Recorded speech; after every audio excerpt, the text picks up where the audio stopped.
Fala galera, hoje nós vamos falar de supercompensação e como esse princípio básico do treino pode ajudar você a criar sua estratégia para performar legal nas provas alvo que você tem nesse ano de 2025.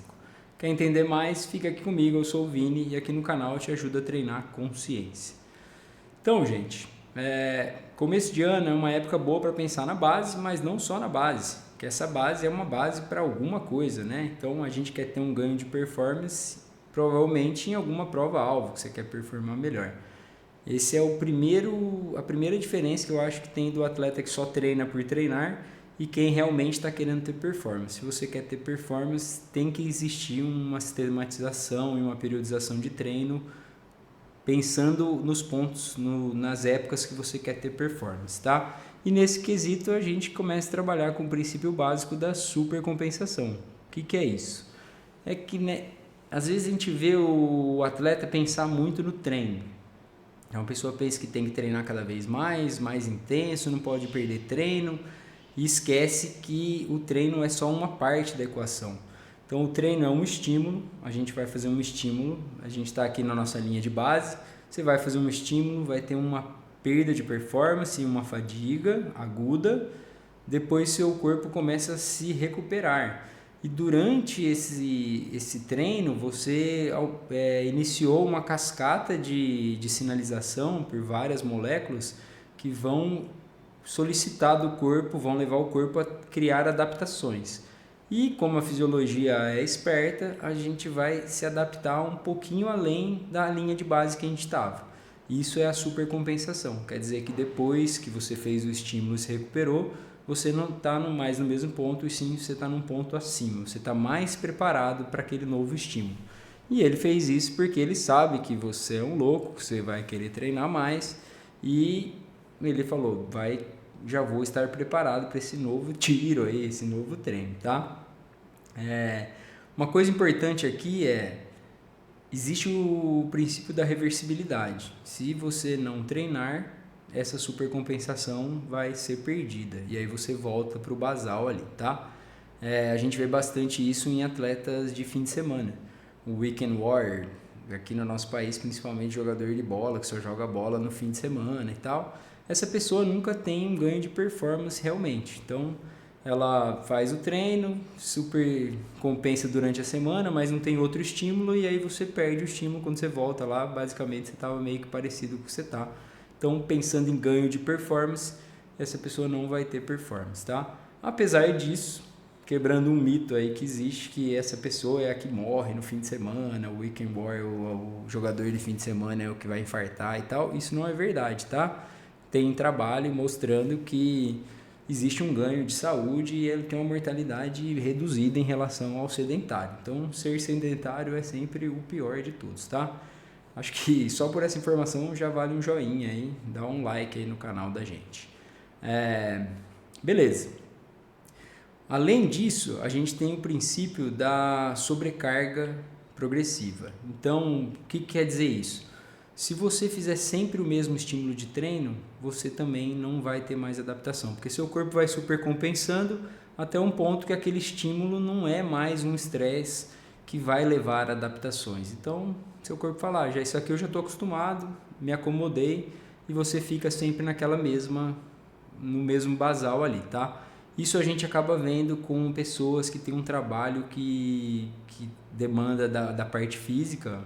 Por exemplo, alguém que caminha muito durante o trabalho, ela se adapta no início, mas depois essa adaptação para de mudar e ela não tem mais um ganho de performance. Então, é a mesma coisa. É melhor do que uma pessoa que trabalha sentado o tempo inteiro para a saúde, mas não tem um ganho de performance, tá? Então, pensando no nosso esporte, a gente tem que começar aqui a pensar em estímulos diferentes. Então, sobrecarga ou de volume ou de intensidade, então dá pra gente fazer isso. Agora na base, principalmente, a gente pensa muito em dar uma sobrecarga de volume, né? Mas mais lá nos treinos específicos depois, a gente pode aumentar tempo na zona 5, diminuir o descanso entre o intervalo, tem várias formas da gente fazer isso, tá? Isso é bastante importante também. Pensando nisso, aí entra em qual momento a gente vai fazer esse novo estímulo. Então o ideal seria a gente fazer o estímulo, super compensar e aí sim fazer um novo estímulo. E aí começa a ficar mais complexo, porque quando a gente pensa na gente ciclista, por exemplo, você vai ter alguns dias que vão ser de maior intensidade, mas outros dias vão ter ali treinos mais sim, de endurance, aeróbicos, né?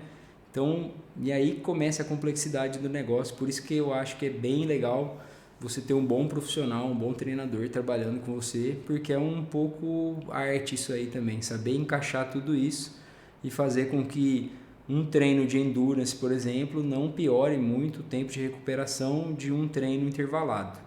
Isso é bastante interessante e bastante difícil, até porque a gente entra aqui num outro princípio do treino que se chama individualidade. Então, treinos iguais podem ser recebidos no corpo da pessoa de forma diferente. Então, mais uma vez aí a gente vai falar do atleta que treina sozinho e a pessoa que treina sempre com o pelotão. Lá no pelotão vai ter pessoas que vão estar treinando na carga de treino que ele deveria estar treinando, mas vai ter muita gente que vai estar abaixo, muita gente que vai estar acima e as adaptações vão ser diferentes, tá? Então, a individualidade é bem importante.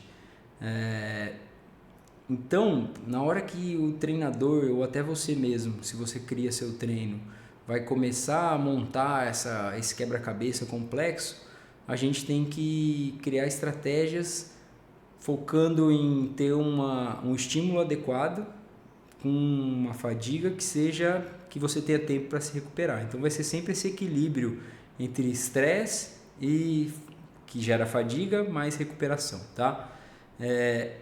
Às vezes acaba entrando aí nos relógios, o Oura Ring, a Whoop, eles tentam muito trazer dados para que você tenha uma melhor avaliação do seu estado pós-treino, de fadiga, que horas que você vai treinar de novo, se você está preparado. Isso é bastante difícil deles acertarem, tá, gente? Eles tentam, tá cada vez melhor isso, com certeza, eles usam dado de sono, de várias coisas, mas primeiro tem o princípio da individualidade, mas a gente tem também a questão da vida pessoal de cada um, que às vezes o relógio não vai pegar. Então, se você está com uma demanda maior no trabalho, sua família, problema pessoal, então tem várias coisas aí que vão influenciar e eu acho bem difícil eles acertarem exatamente o dia que você está bem para treinar ou não. Por isso que eu falo, se você vai gastar uma quantidade importante de dinheiro com isso aí, alguns têm até anuidade e tal, talvez seja melhor, se você não tem um treinador, você investir num treinador, pensando que você quer ganhar performance, tá? Lógico que esse é o objetivo, se o seu objetivo é performar, aí vale a pena ter uma ajuda de um profissional para montar esse treino, porque é extremamente complexo realmente. O que pode acontecer também? Nessa mesma curva a gente vê como que a recuperação é importante, é um pilar do treino. Então às vezes a gente vê atletas que começam a fazer estímulo e estímulos muito intensos ou de muito volume antes de estar totalmente recuperado. Isso, se for feito de uma maneira contínua, pode levar ao que a gente chama de overreaching, tá? Então começa a haver em vez de ter uma super compensação, você começa a ter uma perda de performance. Se isso for programado, que é o que a gente vê nos training camps, por exemplo, os atletas Pro Tour fazem training camp, a gente faz agora na base para aumentar volume, você programa fazer esse período que você vai dar uma sobrecarga ainda maior, com um tempo de recuperação pequeno entre os estímulos, mas depois vai estar programado um período de recuperação e aí sim você vai ter uma supercompensação que talvez seja até grande, então é uma boa estratégia, isso a gente chama de overreaching funcional. Mas, se você está fazendo isso por conta e resolve fazer lá 200 km um dia e depois intervalado e depois andar com o pelotão, atacar a galera no fim de semana inteiro, você pode ir estimulando muito esse sistema sem ter recuperação e aí você começa a ter perda de performance e você faz um overreaching disfuncional, tá? Geralmente a recuperação começa a se tornar mais longa, então você vai precisar de algumas semanas para se recuperar. E se você não fizer esse período de recuperação, você pode entrar no que a gente chama de overtraining mesmo, tá? E aí é aquele caso que tem bastante alteração de humor, a pessoa às vezes não quer nem olhar mais para a bicicleta, taxas hormonais caem, a alteração de frequência cardíaca, é uma coisa bem mais complexa e às vezes a gente precisa de meses sem treino para voltar à base normal que a pessoa tinha, tá? Então isso é bastante perigoso, tá? Tem que manejar bem a carga de treino, mesmo que você treine sozinho, tenha essa noção, porque às vezes a gente vê muito atleta amador isso, quando ele vai treinar baixa intensidade, ele está sempre num Z2 alto, quer fazer um pouco mais de volume, acaba entrando no Z3 e está fazendo Z3 o tempo inteiro, no pelotão acaba que vai seguir o mais forte e está sempre fazendo um estímulo forte, então nunca tem uma recuperação, nunca faz um treino de baixa intensidade e também nunca faz um treino de alta intensidade de qualidade, tá? Então, dependendo do seu objetivo, se é performance, esse não é o caminho certo, tá? No começo, todo mundo tem um ganho de performance, mas pode ser que você fique num platô ou até tenha uma perda de performance ali para frente. E aí, do quebra-cabeça que eu falei, que é a arte do treinador, é o seguinte, isso, quando a gente pensa em uma fadiga aguda de cada treino é uma coisa, mas quando a gente está numa temporada, a gente tem a fadiga acumulada da semana inteira de treino e depois do mês inteiro. Então, períodos de redução de carga são importantes e é isso que tem que ser planejado direitinho. A gente vê bastante treinador hoje com a filosofia de fazer, por exemplo, 3 a 4 semanas de aumento progressivo de carga e uma semana com redução de carga, pode ser uma estratégia para você ter essa supercompensação, não só da parte biológica ali, como da parte psicológica também, porque essa demanda de treinos muito intensa, uma planilha, a gente sabe que isso é cansativo psicologicamente também. Isso a gente vê bastante quando você vai chegar na sua prova-alvo. Então, me programei para fazer a prova do Brasil High de Botucatu, por exemplo, você quer performar lá, então você vai ter esses períodos que você vai ter construção da sua performance, as adaptações que você quer, mas com alguns períodos que você vai tirar a carga para ter supercompensação, e quando você estiver próximo dessa prova, seu treinador ou você mesmo vai fazer o período de tapering, que a gente chama, que é o polimento, né? Que é um período que você tem que reduzir carga, mas tem que manter estímulo para não ter o primeiro princípio que eu falei lá da reversibilidade. Então você não quer ter destreino, mas você quer diminuir essa fadiga acumulada. Então é um período bastante importante, aí sim você vai ter a performance na hora certa, que é na sua prova, tá? E aqui o ponto que eu quero trazer é o seguinte, a gente pensa muito nessa questão, no balancear o treino, o estímulo com a recuperação. E quando eu falo de recuperação aqui, eu não estou falando de botinha, de massagem, de imersão em gelo, não é isso, tá? O que eu estou falando aqui principalmente é sono, e o atleta amador é um que sempre tem privação de sono, porque ele não tem tempo, e aí ele resolve tirar a hora de sono, então acaba dormindo 5, 6 horas para poder treinar mais. Isso é um tiro no pé, tá? Não funciona. Se você faz isso, repense. No mínimo 7 horas de sono, focando mais em 8, mas tem uma variabilidade individual também, mas no mínimo 7, tá? Os outros 2 pilares da recuperação é a hidratação, principalmente aqui no nosso verão brasileiro, bastante complicado, então tem que repor, pode se pesar antes e depois você vai ver que você perdeu bastante líquido, então tem que ter uma hidratação boa. E alimentação, né, gente? Nutrição é extremamente importante. E aqui a mesma coisa, não estou falando de suplemento, estou falando da base. Talvez você precise de algum suplemento para melhorar esse aporte calórico e tal, mas primeiro a nutrição básica, tá? E aí o papel do nutricionista ajuda bastante também. A gente sabe que pós-treino você vai ter uma depleção grande de carboidrato, do nosso glicogênio muscular, e para fazer um novo estímulo forte, você tem que repor esse glicogênio muscular.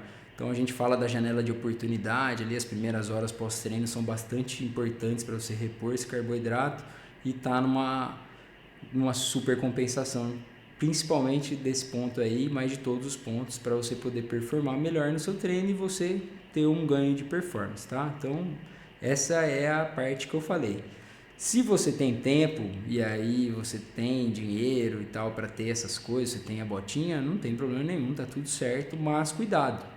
Alguns desses métodos de recovery, como a piscina de gelo, ainda não tem tanta evidência, mas talvez, e alguns antioxidantes que o pessoal usa, podem diminuir a sinalização dessas moléculas, então elas deixam menor a sinalização e você tem menos adaptação pós-treino. Por exemplo, os atletas do Tour às vezes usam aquele suco de cereja, que é um antioxidante potente para ter uma melhora de recuperação. E aí você vai falar, mas se eles usam é bom. Pois é bom porque eles estão fazendo o Tour de France. Então ele tem que correr no outro dia, ele vai ter que fazer esse overreaching, ele tem que performar todos os dias, então ele está focado em se recuperar para o próximo dia de competição. Agora, durante o treino não é uma boa estratégia, tá? Se você está treinando e está bloqueando a sua sinalização, você vai ter menos adaptação, não é isso que a gente quer, tá? Então cuidado, isso é bastante interessante. Se vocês acham que isso é um tema legal, me avisem aqui nos comentários, a gente pode fazer um vídeo só falando sobre isso, sinalização e o que pode bloquear essa sinalização aí de adaptações. Isso aqui eu acho que também vale um joinha aí, gente. Tem vários vídeos aí que tem bastante gente que assistiu, mas a taxa de joinha é baixa, então se vocês puderem, ajuda bastante a gente a crescer. Se inscreve no canal também aí para ter mais conteúdo desse. Beleza, então tem que fazer essa parte, a gente tem que se recuperar. Talvez na sua prova lá do Brasil Ride, que são vários dias, seja interessante você usar lá na prova algum antioxidante ou alguma dessas estratégias que vão melhorar você para o dia seguinte, mas pensando em treino não é o caminho, tá? E aí, uma outra coisa que eu vejo já baseado na recuperação também, e que tem tudo a ver com essa questão de programar bem suas provas-alvo, é que os atletas às vezes querem performar bem o ano inteiro. E aí você fez o Brasil Ride, depois você tem mais uma prova e você já entra direto no período específico, sem fazer nenhum período de descanso. Com o tempo você vai acabar entrando no overreaching, tá? Por isso que é importante programar, ter um espaço entre as provas. Não dá para... Hoje tem muita prova amadora no calendário e se você for fazer todas as provas é extremamente complexo. Então escolha provas-alvo, faça certinho essa periodização, chegue com a sua melhor performance nessa prova e aí você vai fazer a prova, depois você faz um período de recuperação, de repente já engata num período de base para a próxima prova-alvo e aí sim você pode encaixar algumas provas de menor importância que você vai usar como treino. Aí você não precisa fazer um polimento para essa prova, você vai simplesmente encaixar ela como estímulos específicos de prova, tá? Isso é uma estratégia legal, acho que é bem interessante você fazer, mas aí ou você pensa nisso agora e já programa tudo, ou você conversa bastante com o seu treinador, tá? E uma coisa que eu acho bastante importante também é a gente se conhecer. Então, porque daí entra a individualidade. Se eu fiz um estímulo de treino, eu tenho que saber como eu estou me sentindo, se eu estou totalmente recuperado ou não, até para eu poder conversar com o meu treinador e falar para ele, cara, talvez hoje eu não esteja bem para treinar, para fazer esse estímulo, não estou me sentindo bem. Às vezes você vai lá, começa a fazer um intervalado e não consegue segurar aquela potência, talvez seja um dia para você cancelar esse treino, ter um day off, talvez um dia de descanso seja uma boa estratégia, pensando em performance.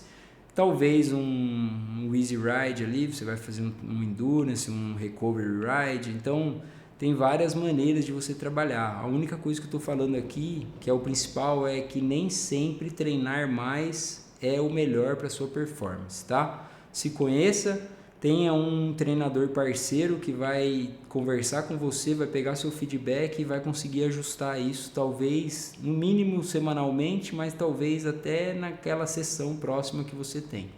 Beleza? Essa é a dica. Se você curtiu, dê um like aí, encaminhe esse vídeo para a galera e se inscreva no canal para ajudar a gente a treinar. Treine sempre com ciência. Valeu!